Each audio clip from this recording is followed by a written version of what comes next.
Landlords follow the law when it comes to refunding rental deposits. As CBS 8's David Gottfredson reports, if your landlord illegally withholds deposit money, you might be eligible for double damages in court.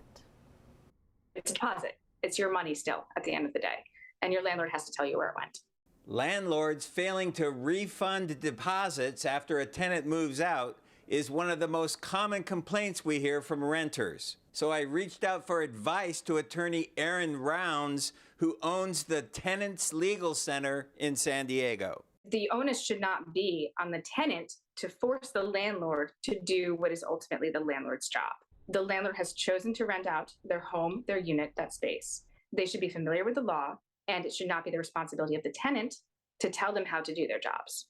Within 21 days of moving out, the landlord is required to give the tenant receipts for repairs or cleaning expenses greater than $125. The attorney says landlords are not allowed to charge tenants for ordinary wear and tear on the rental unit.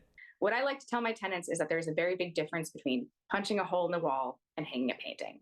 You know, one is part of just living there, and one is like an intentional act to really damage the property. The problem is ordinary wear and tear is not defined in California Civil Code that regulates rental deposit refunds. In general, the landlord cannot use the tenant's security deposit to repair problems that existed in the unit before the tenant moved in.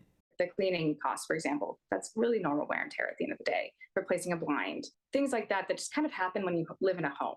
If you think your landlord is breaking the law, you can sue in small claims court. If it turns out the landlord is acting in bad faith, you could get your entire deposit refunded and be eligible for double damages. And one more bit of advice, don't be afraid to do your own detective work. If you have something above $150 on your accounting, contact that service provider directly and actually find out how much it really was, and then request a receipt from them.